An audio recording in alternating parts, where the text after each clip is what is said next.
Good evening, everybody. It's Shelly from TNS Dogs and Dragonflies Farm. Thought I'd give a quick little review here. We have bought some seeds last year from the Baker Creek Expo in Santa Rosa. So I wanted to give you a little review on these because these are yellow squash, and right now we are getting inundated with them. And so far, what I really like about these is that we have not gotten any squash bugs.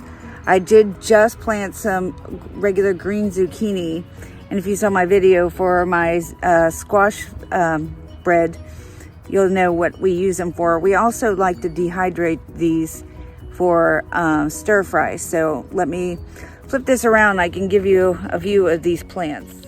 Like I said, here's the seeds that we had bought, and you can see we are starting to get so many of these, and you can only eat so much squash bread and squash sauteed, but look at these leaves. They're incredible looking. No bugs, nothing on my squash at all. I'll leave their information in the link below.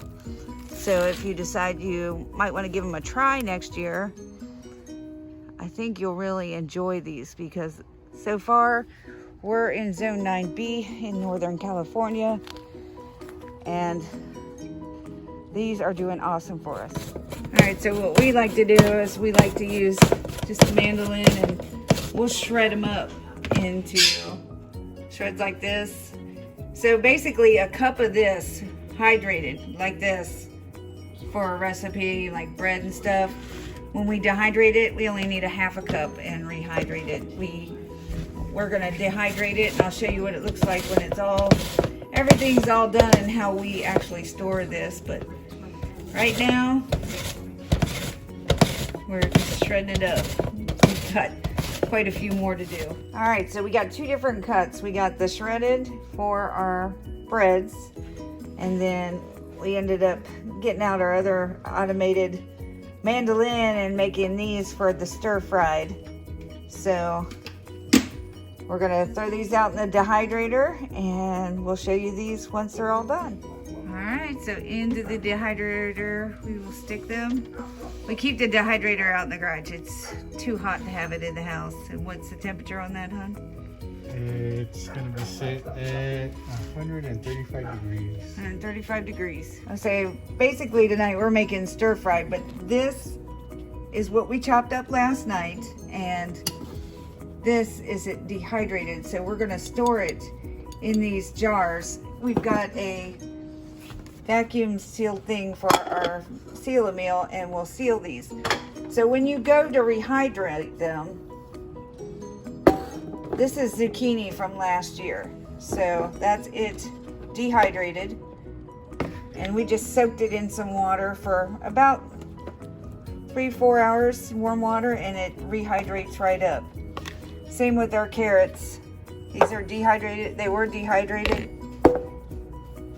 That's what they look like. 4 hours later, 3 hours later, in some warm water, and they're rehydrated up. All ready for our stir fry. So all you do, you put your regular lid on, and then this goes over the top of it. Attach your attachment line right into it. Make it nice and snug. And on your food saver, ours has this button that says accessory. That's all you do. So to get it off, you just pull off the tab, and then you just take off your top. And as you can see, sealed. Sealed. And this stuff, like this is from last year. We'll just keep resealing this. This can be resealed over and over again. So they stay fresh.